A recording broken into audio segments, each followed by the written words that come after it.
là, on va parler, je voudrais parler en fait cet après-midi du fait de gommer l'individualisme dans le ministère en général et pour qu'on arrive à travailler en équipe. Parce que c'est pas le tout de pouvoir travailler en équipe, mais il faut gommer certaines choses en fait. On va aborder la culture, etc. Philippe a abordé le fait que Dieu veut répandre son esprit sur toute chair. Et que ça va passer par vous, ça va passer par moi, ça va passer par nous tous.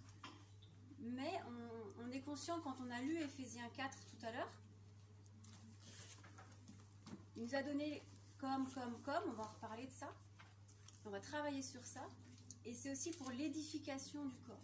Donc qui parle d'édification, il parle de construction. Donc s'il va nous donner les uns comme et les autres comme, dans le but d'édifier, donc de construire quelque chose.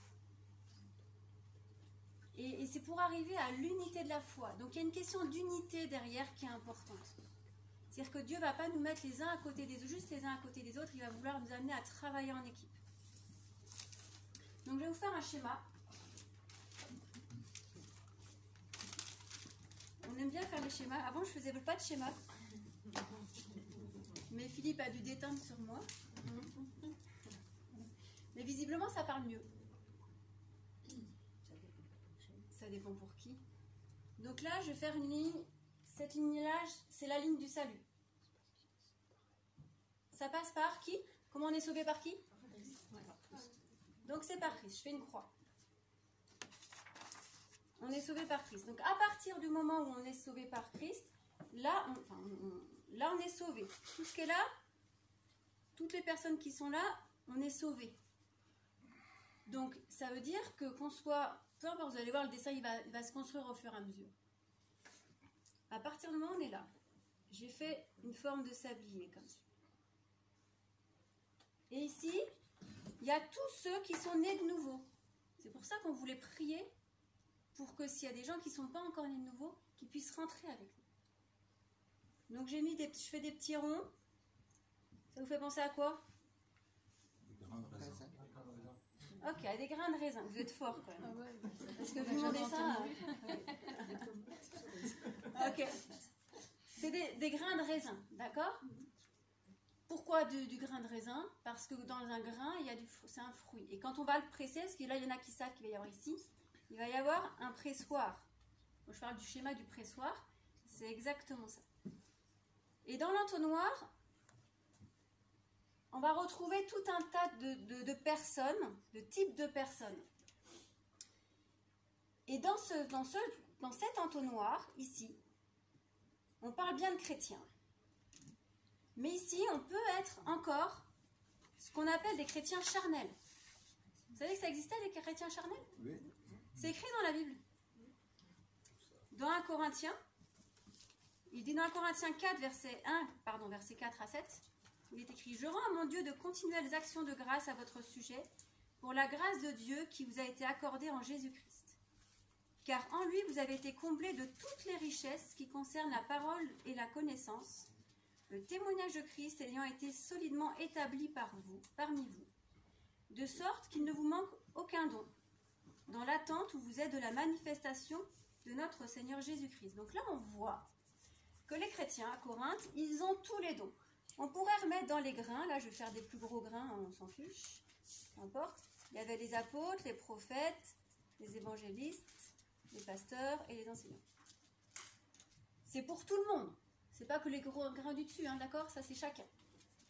Et donc ils ont reçu tout ce qu'il faut. Chaque personne a reçu tout ce qu'il faut. C'est ce que Philippe a dit tout à l'heure. C'est le ministère de Christ. En chacun de nous, c'est le ministère large. 1 Corinthiens 3, 1 à 3. Pour moi, frères, ce n'est pas comme à des hommes spirituels que j'ai pu vous parler, mais comme à des hommes charnels, comme à des enfants en Christ.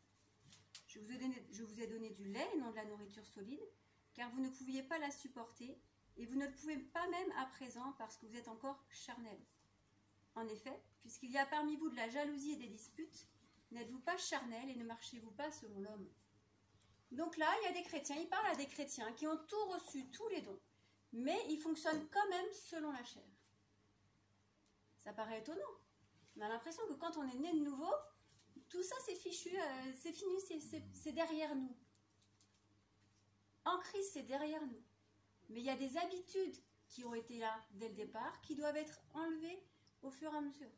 Parce que Dieu veut que nous arrivions à l'unité de la foi, on va le voir, on l'a vu. D'accord?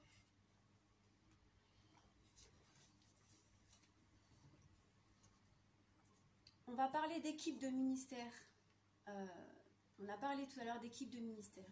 C'est pas d'aujourd'hui qu'on essaye de travailler en équipe. Je pense que dans toutes les églises, aujourd'hui, on veut travailler en équipe. Il y a des anciens, etc. On veut travailler en équipe. Mais quand c'est mal compris, ou quand Philippe a parlé des mesures tout à l'heure, des dons. Et donc on a parlé du ministère de. Et les gens étaient élevés en fonction de leur ministère. Donc en fonction des dons qui étaient donnés aux personnes. Et on allait voir les gens en fonction des dons qui étaient donnés. Je vais voir le prophète parce que le prophète il prophétise toujours, donc je vais le voir lui. On est tous donnés comme. Après il y a une mesure. Mais on a cherché les dons. Et en faisant ça, on a cherché les dons et non pas le Dieu qui donne. Et donc là, on est dans cette phase-là. Dans cette phase-là, il y aurait beaucoup de choses à dire, notamment sur les déviances qu'il y a quand on est quand il y a un ministère, mais qui n'est pas renouvelé par le caractère de Christ. Moi, j'ai envie de dire que là, il y a la nouvelle naissance, mais le caractère de Christ n'est pas encore renouvelé complètement. Il a dit, jusqu'à dans l'attente où vous êtes de la manifestation de notre Seigneur. Donc il veut se manifester, mais il y a une attente. Il soupire après ça. Il soupire à ce qu'on soit pleinement dans cette manifestation du Seigneur Jésus, qu'on verra ensuite en dessous. Je reste encore un petit peu là-haut. Là-haut, on est bien d'accord que le royaume de Dieu, on a parlé du royaume de Dieu, est-ce qu'il se répand le royaume de Dieu ici? Ben, j'espère que oui quand même. Vous êtes chrétiens? Bien. Donc là les chrétiens, je dis vous, vous allez être en bas aussi. Certains. Donc le royaume il se répand, d'accord? Mais parfois il va se répandre du coup avec parfois des choses qui sont encore un peu charnelles en nous. Tout le monde a entendu parler des croisades? C'est triste ce qu'il en ressort. De base, c'est pour évangéliser, pour répandre la bonne nouvelle. Mais la manière dont ils s'y ont pris font qu'aujourd'hui encore, on en paye les conséquences. Parce que la manière et la manifestation de Christ, pleinement amour, etc., pleinement de grâce, n'a pas été du tout transmis de cette manière-là. On a obligé les gens à dire, si tu ne te convertis pas, je te tue. Quelle grâce! Mais aujourd'hui, on a une culture catholique, chrétienne en France, particulièrement, empreinte de ça. Et il y a des gens qui ne veulent plus entendre parler de Dieu parce qu'ils se sont laissés enfermer dans une mentalité juste religieuse. Il n'y a pas de cœur à cœur. On laisse Dieu au ciel, nous on est sur la terre, Christ est pourtant mort pour nous, mais il n'y a pas de lien entre les deux.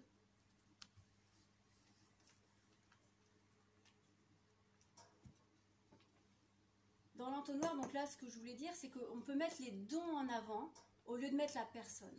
Et Dieu, il va renverser ça. Il veut renverser ça. Parce que lui, il se donne en tant que personne. C'est le ministère de Christ qui va être donné en chacun de nous.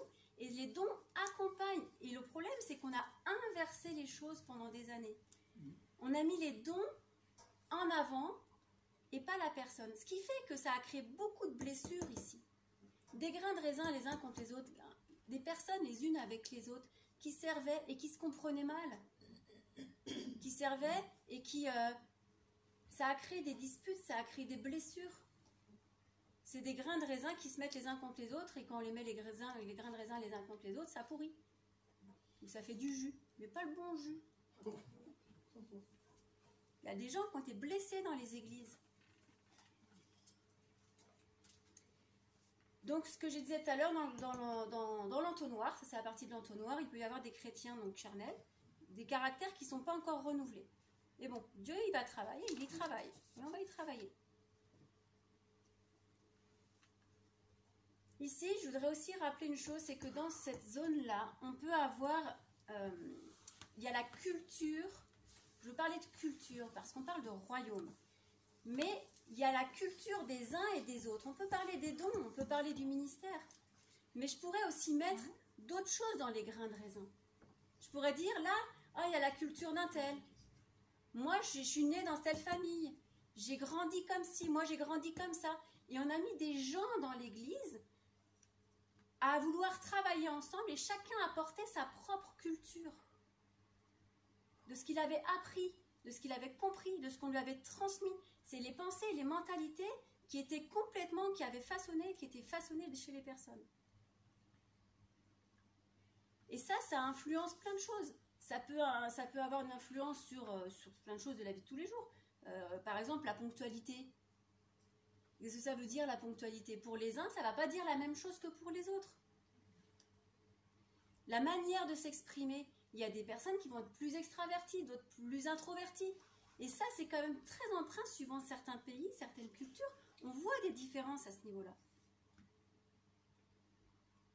Il y a des choses qui sont aussi en lien avec le spirituel. Est-ce que je suis dans un contexte où le monde spirituel était... on pouvait parler du monde spirituel, même occulte, la sorcellerie, etc. ou pas? Ou non, surtout, il ne faut pas en parler. Le diable, non, il n'existe pas. Ah ben non, il n'existe pas. J'en parle pas, il n'existe pas. Tout ça, suivant dans les contextes dans lesquels on a grandi, c'est différent. Et on a essayé de nous faire travailler les uns ensemble, et chacun avec notre compréhension. Et chacun, je ne peux pas dire que chacun avait une compréhension mauvaise ou faussée. Mais chacun pouvait appuyer sur sa manière de faire. Tout comme on pouvait le faire sur le caractère, tout comme on peut le faire par les dons. Et à propos de culture, il faut que vous ayez conscience qu'on a la culture hollywoodienne qui est imprégnée en nous. Ça, c'est la télé. Pourquoi je parle de ça? Parce que dans la télé, on nous parle toujours des super-héros. Oui ou non? Et le super-héros, c'est quoi sa caractéristique au super-héros? C'est qu'il a des dons. Ils ont des super-métrons. Donc c'est les super-métrons qui sauvent tout le monde. Et puis toi, si t'as pas un super-métron, bah t'es assise et surtout tu fais rien. Non, c'est celui qui a le super-métron qui sauve tout le monde. On est imprégné de cette mentalité hollywoodienne. Qu'on le veuille ou non, c'est une réalité.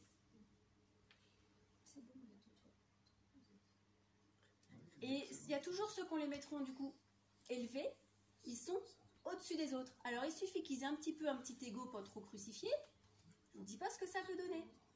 Ça écrase les autres et tout le reste. Mais cette culture hollywoodienne, elle a poussé les gens à chercher les dons au lieu de chercher celui qui donne les dons. Et en réalité, on pourrait dire, oui, mais ça, c'est juste les super-héros, etc. Mais on y est encore aujourd'hui. Combien il y a d'émissions sur Incroyable Talent, La Nouvelle Star, The Voice? Qu'est-ce qu'on met en avant? Les dons. Et la personne dans tout ça? Tu chantes bien, super. Donc je vais exploiter ton don, je vais exploiter ta voix, je vais me faire de l'argent sur ta voix, sur ton look, je vais te relooker un peu, pour que tu passes super bien. Et puis tout le monde va être waouh! Et on va t'élever d'une manière, et peut-être qu'on va même pas l'accompagner parce qu'on n'en a rien à faire d'elle, mais on va exploiter son don et l'argent que ça donne derrière. On est pétri de ça. Et ça, c'est rentrer dans l'église. Et c'est rentrer dans l'église, qu'on le veuille ou non. C'est une réalité. Et donc, si on en reste là, eh bien, on restera ici. Mais Dieu, il a un autre projet. En plus, quand on fait ça, il faut savoir que là, il y a quelque chose qui va être crucifié ici, c'est l'ego. L'ego, je vais le mettre en grand, l'ego. En grand. Pas l'ego avec un L. Hein. Non, ça, c'était juste... Bref, c'était juste pour que vous gardiez mon attention. D'accord? Je vous fais rire un peu. Je veux rappeler une chose toute simple. Dieu, il a tant aimé le monde qu'il a donné quoi? Des dons aux hommes. Il a donné des dons aux hommes pour qu'ils puissent être sauvés par leurs œuvres. Ah, c'est pas ça qui est écrit. Non. Il a donné son fils. Il a donné son fils. Il a donné une personne. Et est-ce que vous croyez que son fils, il a vécu tout bien, sans souffrance? Non. Bien qu'étant fils de Dieu, il a appris l'obéissance par tout ce qu'il a souffert. Ça, c'est dans Hébreux 5, verset 8. L'obéissance. On ne peut pas travailler ensemble si on ne peut pas être soumis les uns aux autres. Ça va aller avec. Si on ne peut pas être obéissant. Si Dieu nous demande quelque chose et qu'on n'écoute pas, ça ne marchera pas. Alors ici, hop, c'est du rouge là, en dessous, c'est du vin. Je vais mettre du vin. Pourquoi? Parce que là on a dit que c'était des grains de raisin au-dessus. D'accord? Là c'est le pressoir. J'ai mis notre croix. Pourquoi? Pourquoi j'ai mis notre croix? Parce que, en fait, je ne veux pas dire par là qu'on est 2 fois de nouveau. C'est pas vrai. Mais quand Dieu va nous demander de porter notre croix, ça veut dire quoi? Ça veut dire qu'il y a des souffrances. On ne va pas se chercher des souffrances. On va prier pour les malades. Alors ne me faites pas dire ce que je ne veux pas dire. Dieu il a donné sa vie et il veut guérir les gens. Mais c'est la croix, c'est l'ego qui est crucifié. Et vous croyez que ça c'est facile? Vous croyez que votre chair elle a envie d'être crucifiée? Ben, moi je vous garantis que non. Et donc là quand ça passe au pressoir, qu'est-ce qui se passe quand on presse un grain de raisin? Il y a du jus qui sort. Okay. Bon, je ne suis pas très douée en dessin quand même. Bon, c'est pas mal quand même. Allez, il y a des petites gouttes. C'est mes grains qui passent et qui sont des petites gouttes comme ça qui passent au travers. D'accord? Et quand ça passe au travers, quand c'est ici, ça descend avec les autres gouttes, là ce serait des milliers de gouttes. Vous avez remarqué que quand on met une goutte à côté d'une autre goutte, ça fait quoi? Une grosse goutte. Et vous avez déjà essayé de séparer une grosse goutte en 2 gouttes? On ne peut pas. Ce qui veut dire que qu'une fois que vous êtes passé, c'est fichu. Non. C'est que du bon qui en ressort. C'est-à-dire qu'ici, il y aura un principe d'unité. Comme ça, j'écris mieux à l'endroit quand même. Ici, on va retrouver l'unité. L'unité de la foi. C'est toujours dans Éphésiens. Ainsi, nous parviendrons tous ensemble, à l'unité dans la foi et dans la connaissance du Fils de Dieu, à l'état d'adulte. Ici, on est adulte. Ici, on était comment? Les enfants, les charnels, ils sont quoi? Ce sont des... C'est écrit que c'était des enfants. Donc, je ne sais pas où vous êtes. Mais Dieu veut nous amener à croître, à grandir et à faire de nous des adultes. Vous avez remarqué une des caractéristiques des enfants, c'est moi. D'accord? Mais quand on est adulte, on considère l'autre. C'est plus la même chose. Ça veut dire que quand il y a cette histoire de métron, tout ça va arriver, il n'y aura plus de problème de se dire mais pourquoi toi tu as un métron plus et puis moi pas, et puis toi il t'a donné comme ça, mais moi je voudrais plus ceci, mais moi je préfère ce don-là, je veux pas celui-là. C'est pas à nous de décider. Mais si on est encore dans le fait de vouloir décider, c'est qu'on est en train de crucifier l'ego. C'est l'ego là qui est crucifié, je vais le mettre comme ça. Donc moi je vais poser une question. Je me suis posé 3 questions. Comment est-ce qu'on peut crucifier l'ego? Comment on peut presser l'ego? Parce que c'est pas le tout de dire qu'il faut le crucifier. Mais comment ça peut se passer? Comment on peut presser la culture, notre culture, là d'où on vient? Comment on peut presser notre caractère pour qu'il soit conforme au caractère de Christ? Je ne vais pas vous donner toutes les réponses. Parce qu'on va chercher ensemble, vous allez chercher aussi, vous allez vous placer devant Dieu. Mais quand même, l'ego, c'est le moi. Donc à partir du moment où déjà où on accepte que Dieu est au-dessus de nous-mêmes. Dieu au-dessus de nous-mêmes. On accepte ce qu'il dit, que ce que lui dit vaut plus que ce que moi je pense. Ça veut dire que sa parole, qui est la vérité, je m'appuie sur ce qu'elle dit et pas sur l'interprétation que je veux m'en faire moi-même.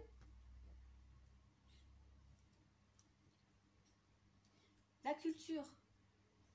On peut parler de culture, mais ici, il n'y a plus de problème en fait. Là, on est dans la culture du royaume ici.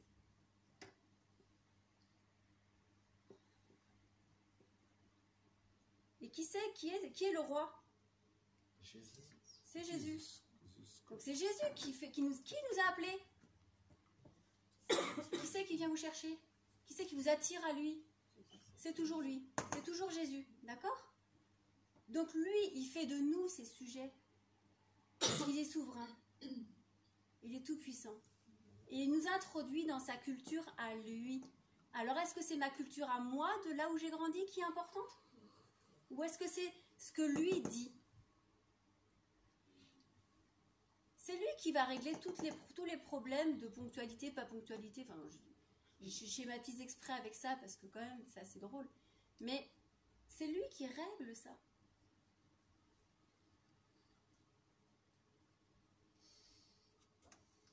Et par rapport à votre caractère, c'est toujours Christ qui va vous façonner. Dieu veut vous transformer en la même image que lui. Imaginez ça. Dans la même image, de gloire en gloire. Donc c'est de mieux en mieux. Donc si vous êtes quelqu'un qui vous dit « Moi, je ne peux pas changer, mon caractère, il est comme ça, c'est comme ça », mais vous restez là. Mais vous allez démontrer quelqu'un charnel. Et vous allez démontrer Christ comme ça. Je ne sais pas vous, mais moi, je n'ai pas envie de démontrer un Christ défiguré, déviant. Il y en a eu assez dans les temps d'avant, des Christ déviants. Moi, je veux refléter le vrai Christ. Est-ce que ça va, ça? Yes. Bien. Je pourrais dire plein de choses, mais je ne sais pas si je vais m'arrêter sur ça ou je vais continuer. Est-ce que d'abord, vous avez des questions sur ça?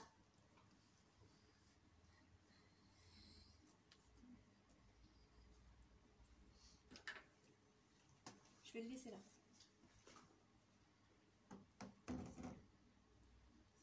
En fait, je voulais aussi parler un petit peu des dons. En fait, il faut comprendre que cette histoire de pressoir, elle se passe à plusieurs niveaux. Elle se passe d'abord de manière personnelle et individuelle. Pourquoi? Parce qu'on pourrait dire chacun est comme un grain de raisin et puis Christ nous appelle individuellement. Mais si on reste uniquement sur ça, ça ne fonctionnera pas. Ou alors on restera encore, ah j'ai un ministère et c'est encore juste moi.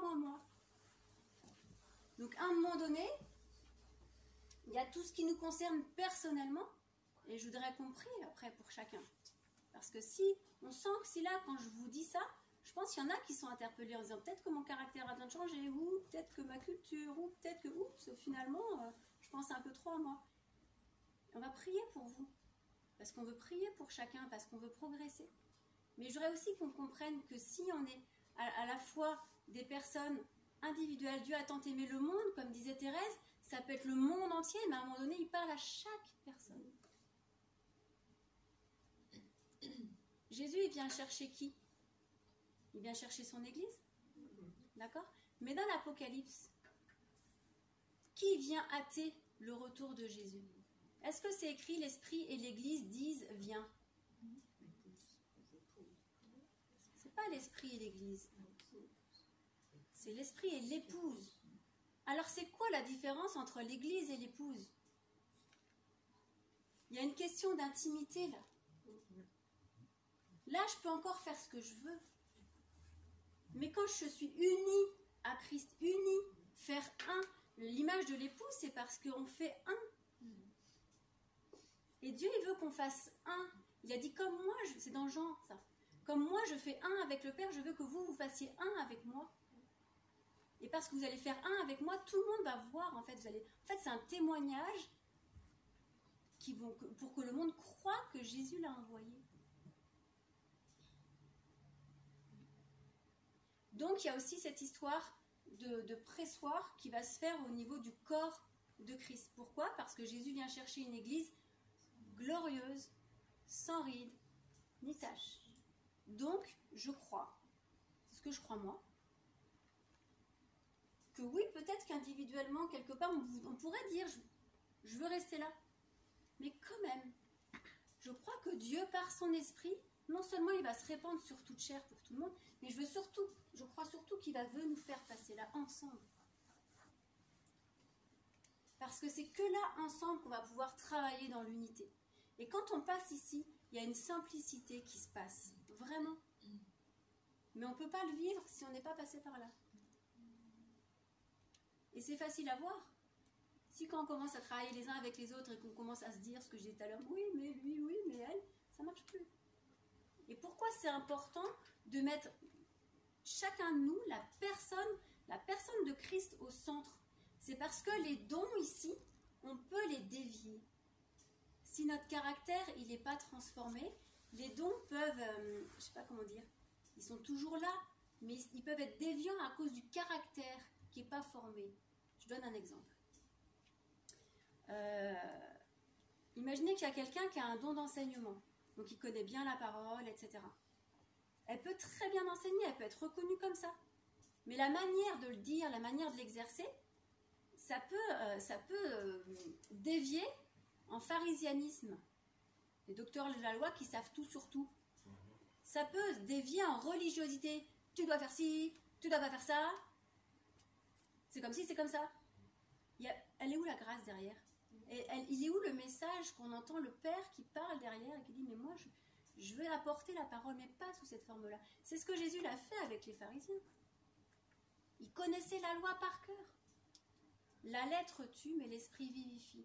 Ça doit être inspiré par l'esprit. Et aussi, je prends un autre déviance. Ce serait par exemple la supériorité. Moi je sais plus de choses sur la Bible que toi. Et donc là, j'en reviens à écraser l'autre.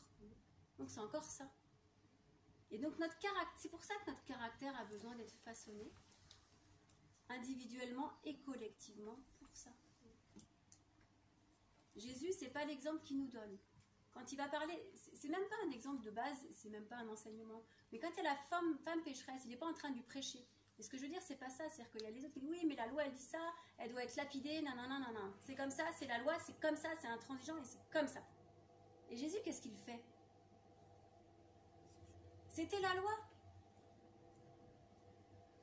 Et il a dit que celui qui n'a pas péché lui jette la première pierre. Et qu'est-ce qu'ils ont fait?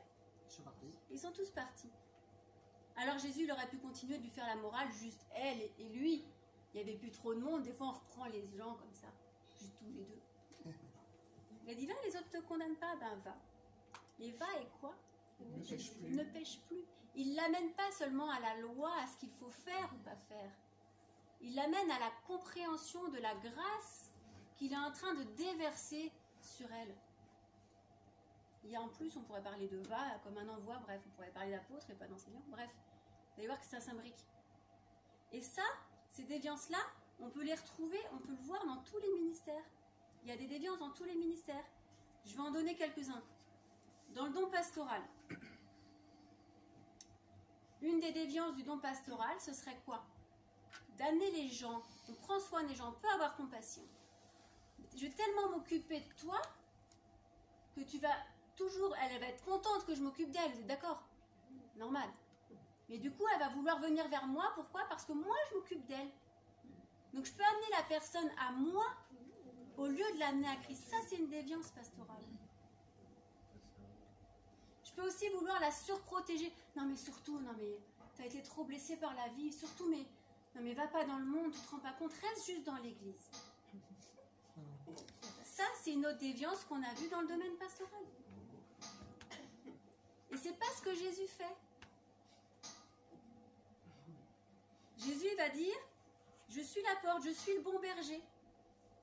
Celui qui entre par moi sera sauvé, il pourra aller et venir librement. Bah mince alors. Et il trouvera de quoi se nourrir. Dans l'évangélisation, les déviances qu'il y a, c'est le fait de compter une des déviances. Je compte le nombre d'âmes. Et les toutes. Ah, on fait un appel. Tiens, comme on a fait tout à l'heure. Tiens, on fait un appel. Qui a donné son cœur à Jésus? Et puis il y a des mains qui se lèvent. C'est pour ça qu'on fait ça. Non, pas pour nous, mais il y a des gens qui ont fait ça. On lève les mains. Ah, il y a eu tant de personnes à donner leur vie. Et on se dit, ah, c'est grâce à moi. Il y a eu tant d'âmes de sauvées. Ça fait des statistiques. Alors si on fait les statistiques d'un évangéliste qui va demander des dons missionnaires pour l'évangélisation, et qu'on le met face à quelqu'un qui est pastoral, qui prend soin des gens, on ne peut pas compter et savoir le nombre de guérisons intérieures, on est mal, on n'est plus équivalent là. Bon bref, ça c'était une parenthèse. Bref. Dans Jean 16, il dit donc qu'il va envoyer le consolateur, donc il va envoyer le Saint-Esprit, qui viendra sur vous. C'est pour ça que Jésus remonte, il envoie le Saint-Esprit. Quand il sera venu, il convaincra le monde en ce qui concerne le péché, la justice et le jugement. C'est le Saint-Esprit qui vient convaincre. La gloire doit revenir dans tout ce qu'on vient de dire à qui? À Christ. Quand on a envie que la gloire nous revienne à nous, on est encore là. Continuons de crucifier un petit peu l'ego. Dans le domaine prophétique, c'est pareil. Dans le domaine prophétique, on peut donner des paroles, et dans les déviances qu'il y a, c'est le fait de dire, bah, moi j'ai donné une parole. On peut, pareil, se valoriser. Ou une autre déviance, c'est que du coup, on vient voir le prophète comme on viendrait voir un devin, un voyant. Alors que le prophète, il révèle l'intimité du cœur de Dieu. Il n'est pas là pour vous prédire l'avenir. Et si vous allez voir un prophète en ayant la pensée de vous prédire l'avenir, c'est pas un prophète que vous voulez aller voir un voyant. Dieu révèle plutôt le passé que le futur.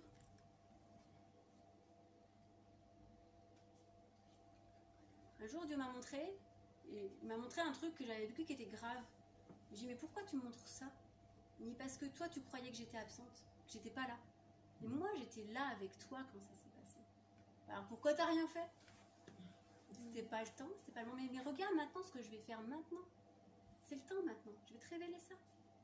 Et Dieu guérit. Donc il s'imbrique avec le pasteur. Celui, dans 1 Corinthiens 14, versets 3 à 4, celui qui prophétise au contraire parle aux hommes, les édifie, les exhorte, les console. Donc c'est pour l'édification, c'est pas pour ramener à soi. Les dons apostoliques, c'est pareil. Dans la parole, il est dit que Dieu a donné premièrement les apôtres. Donc l'apôtre pourrait dire, ah ah, je suis le premier, c'est moi le chef. Ça c'est une déviance. Il pourrait aussi juste dire, bah, je suis le chef, mais je n'ai pas besoin de travailler en équipe. Ou alors les envoyer trop tôt. Ah, tout est arrivé, allez, tout de suite. On peut faire ça. Mais Jésus, il a quand même formé les disciples avant de les envoyer. C'est intéressant de comprendre que nous, on veut faire comme Christ.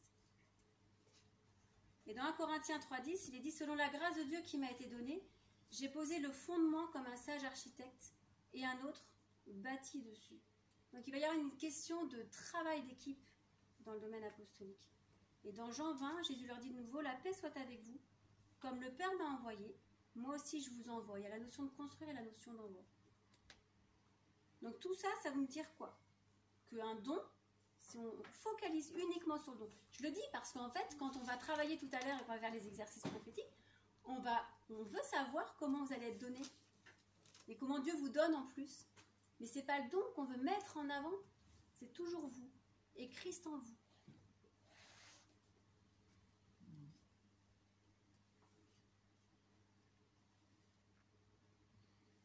Donc ce qu'on vient de dire, c'est que le caractère, on veut qu'il soit conforme au caractère de Christ. La compréhension du ministère et du travail ensemble. Ça a été dit tout à l'heure. Jusqu'à la plénitude de Christ. On veut que la plénitude de Christ soit déversée dans le monde. Pas juste un petit bout.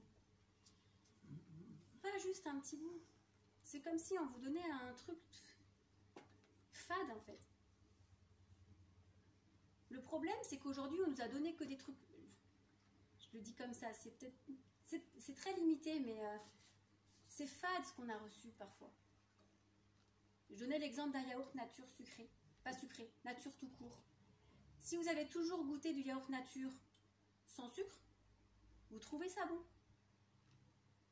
Normal, c'est bon, vous connaissez que ça. Donc ça, c'est comme si je vous donnais une partie du ministère de vie, juste un petit bout. Mais en vrai, quand vous avez commencé à goûter le yaourt nature sucré, on a ajouté quelque chose. Vous n'avez pas envie de revenir en arrière. Bref, mon yaourt, il est limité puisque j'ai donné 2 ingrédients, du nature et du sucré. Mais vous comprenez le principe. C'est-à-dire que quand il va y avoir la plénitude du corps qui va être déversée, ça va être tellement, je pense, savoureux, glorieux, qu'on ne voudra plus autre chose.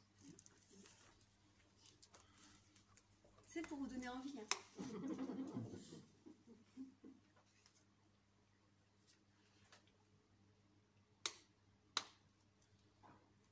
Donc le travail ensemble. Je vais juste reprendre ce que je voudrais prier pour vous quand même. Donc dans l'outre ici, c'est l'unité qui prime sur l'individualité, d'accord? Et je voudrais aussi comprendre quelque chose parce que justement quand on était en haut, on a dissocié les ministères en disant, ben moi je l'ai vu ça de mes propres yeux en fait. Il y en a d'autres d'ailleurs qui l'ont vu, leurs propres yeux, où on a dit, bah tiens, toi tu as un ministère prophétique fort, tu as un maîtron prophétique, prophétise. Et puis on a mis un évangéliste, et on a mis un pasteur, et on a essayé de travailler en équipe de ministères comme ça, les uns à côté des autres. Et en fait, ce qui se passait, c'est qu'on mettait les dons en avant, et puis c'était, ah bah tiens, prophétise, ah bah toi, tiens, fais un appel pour le machin. Et puis en fait, il n'y avait pas, c'est comme s'il y avait rien qui venait s'emboîter d'ailleurs. Et d'ailleurs, on entendait il y a plein par exemple de gens qui étaient prophétiques, qui avaient besoin qui pouvaient être prophétiques dans les églises, et on les a enfermés, on les a empêchés, on les a blessés. C'est comme si la nature dans laquelle ils étaient donnés, on les avait empêchés d'être pleinement eux. Et je crois qu'on a empêché des gens d'être pleinement comme ils étaient donnés dans l'église. Et ça a créé beaucoup de souffrance. On a dissocié et on a empêché à la fois. C'était drôle, mais j'ai vu ça. Et l'idée, c'est pas de dire, bah, tiens, t'as plus métron, on va faire des équipes, oui. Mais je veux que vous compreniez que comme c'est le ministère de Christ en vous, on ne peut pas vous saucissonner. Et ce qui est génial, c'est que dans la Bible, on voit ça. C'est qu'en réalité, comme c'est le ministère de Christ dans son ensemble, bien on va voir que quand on est donné comme apôtre, ou comme prophète, ou comme pasteur, ben, il y a des choses qui se recoupent et qui s'imbriquent. Tout n'est pas compartimenté, nous on compartimente pour mieux comprendre. Mais en réalité, on est donné tour à tour, il y a tout. Et il y a des fois des choses qui se mêlent. Et je vais vous prouver que c'est vrai. Parce que la Bible, elle en parle. On va reprendre 1 Corinthiens 14, 3 et 4. Celui qui prophétise, au contraire, parle aux hommes, les édifie, les exhorte et les console. Celui qui parle en langue s'édifie lui-même. Celui qui prophétise, édifie l'Église. Donc on veut l'Église, d'accord? C'est qui là? Celui qui prophétise, c'est qui? Le prophète. Il est prophète, il prophétise. Et pourtant, dans ce qui est décrit derrière, on emploie des mots qui ne sont pas forcément toujours en lien avec le prophète. Il édifie. L'édifice, ça fait penser aux apôtres. Les apôtres qui édifient la construction. Parce que c'est le mot qui est utilisé, bon, je ne suis pas très douée, mais oikodome, bon, bref, peu importe. Ça veut dire construction, c'est quelque chose qui se construit. Et c'est dans le sens de construire, d'encourager à la croissance dans la sagesse chrétienne. On croit en sagesse. Et c'est le prophète qui fait ça. En plus, il va exhorter, il va consoler. Ça vous fait penser à qui, ça? Au pasteur. Bah alors, il est prophète ou il est pasteur? Je fais exprès de vous titiller un petit peu pour comprendre qu'il ne faut pas se mettre toujours en quatre. Il y a des dominantes. Mais si je prophétise avec une mentalité où je prophétise, où du coup je vais révéler les choses, mais révéler dans quel but? Pour détruire ou pour construire? Si la révélation, le don que Dieu te donne, te sert à détruire et à casser les gens, parce que toi tu vois et que l'autre ne voit pas, tu n'es pas du tout là. Dans quel sens Dieu te demande de le faire? Dans le sens de construire, d'édifier, d'encourager. C'est dans un sens de bienveillance, de grâce, de révélation de Dieu dans sa grâce. C'est toujours dans ce sens-là. C'est pour ça que ça s'accorde.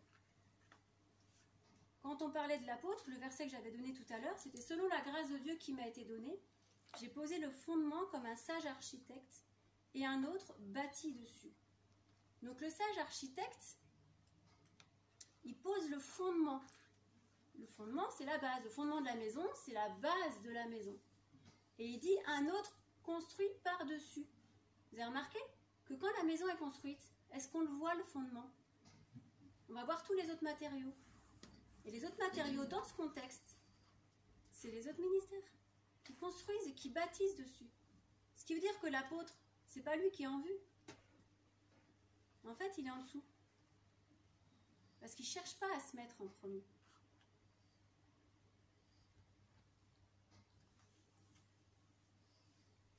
Et dans les passages qui vont avec, c'est justement dans Matthieu 7, quand on parle des deux maisons. Il y en a un qui a bâti sur le sable, et il y en a un qui a bâti sa maison sur le roc. Donc ça veut dire que Dieu nous demande dans cette réforme-là de bâtir sur les apôtres.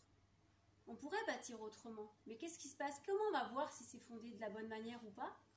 C'est le temps. Et quand il va y avoir des tempêtes, quand il va y avoir des tempêtes, etc., à droite, à gauche, des épreuves, on va voir sur quoi c'était fondé. Est-ce que tu as fondé sur ton toit? Est-ce qu'on a amené les gens à nous-mêmes? Est-ce qu'on a amené les gens à notre ego, à tout ça? Ou est-ce qu'on les a amenés à Christ qui est lui-même le fondement? C'est lui le fondement.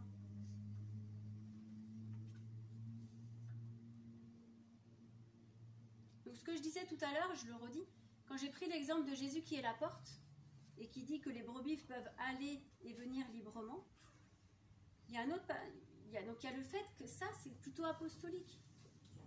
Elles peuvent aller et venir. Donc le pasteur, il n'est pas là pour enfermer les gens du tout. Donc ça s'imbrique avec le pasteur. On prend soin des gens, mais quand vous savez comment Dieu a pris soin de vous, est-ce que Dieu a déjà pris soin de vous? Plusieurs? Vous me rassurez. Si Dieu a pris soin de vous, il l'a fait de quelle manière? Bienveillante. Ce qui fait que quand vous allez voir quelqu'un qui souffre, vous allez pouvoir agir comme le caractère de Christ a agi en vous. Est-ce que ce sera pour enfermer la personne? Non. Est-ce que c'est pour vous enfermer de vous? Non. Moi, si je vais mieux, et que si je suis sur mon lit et que je ne peux pas bouger, je suis limitée. Mais si Dieu me rétablit, qu'il me fait marcher à nouveau, je vais pouvoir parler à d'autres. Et donc, je vais pouvoir transmettre. Il ne me guérit pas pour que je reste dans la bergerie, pour faire clair.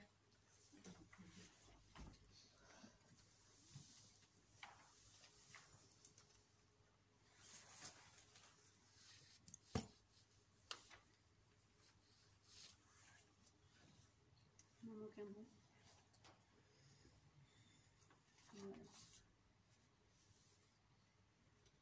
Je vais en mettre un autre quand même. Sois sobre en toutes choses, c'est dans 2 Timothée 4,5. Supporte les souffrances. Fais l'œuvre d'un évangéliste. Remplis bien ton ministère. C'est le fait de porter la bonne nouvelle. Et je peux apporter la bonne nouvelle et juste dire je parle du salut et c'est tout. Mais si on parle juste du salut et c'est tout, ça veut dire qu'on amène les gens, on les amène pas. En fait, Jésus, c'est notre grand frère. C'est le premier de tous les frères. C'est-à-dire qu'il nous introduit dans une famille. Donc on peut prêcher l'évangile. Mais si c'est juste prêcher l'évangile pour que les gens soient juste restés chacun dans... Il veut rassembler en fait. Donc même l'évangéliste peut avoir cette notion du pasteur qui veut rassembler pour être ensemble, parce que c'est ensemble que ça se propage. Et pour une autre raison aussi, c'est qu'on a donné les évangélistes en disant vous les évangélistes sortez des églises tout le temps.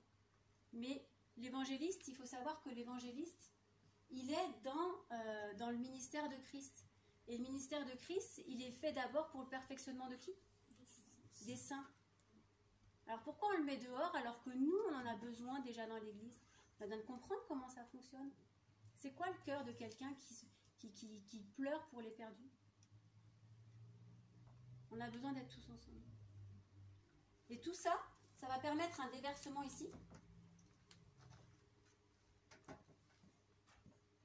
du royaume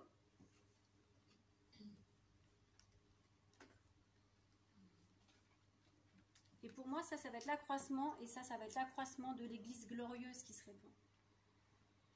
Moi, je m'attends à ça. Vous, je sais pas. Mais moi, je m'attends à ça. Et le but de Dieu de faire ça, de reconnaître un peu que la manière dont Dieu nous donne, c'est pas dans un but de se glorifier soi. C'est dans ce but que le déversement ne soit plus comme du temps des croisades, mais comme du temps de ce que lui, il a prévu, l'Église glorieuse, sans ride ni tache. C'est nous qui devons être des lumières pour le monde. C'est pas le monde qui doit nous impacter. C'est nous qui devons impacter le monde. Dans Jean 13, versets 34 et 35, et je finis avec ça. Je vous donne un commandement nouveau. Aimez-vous les uns les autres. Comme je vous ai aimé, vous aussi aimez-vous les uns les autres. À ceux-ci, tous connaîtront que vous êtes mes disciples. Si vous avez de l'amour les uns pour les autres. Donc ce travail en équipe apostolique, c'est le fruit de l'amour de Dieu qui veut se déverser partout. Est-ce que vous avez des questions ?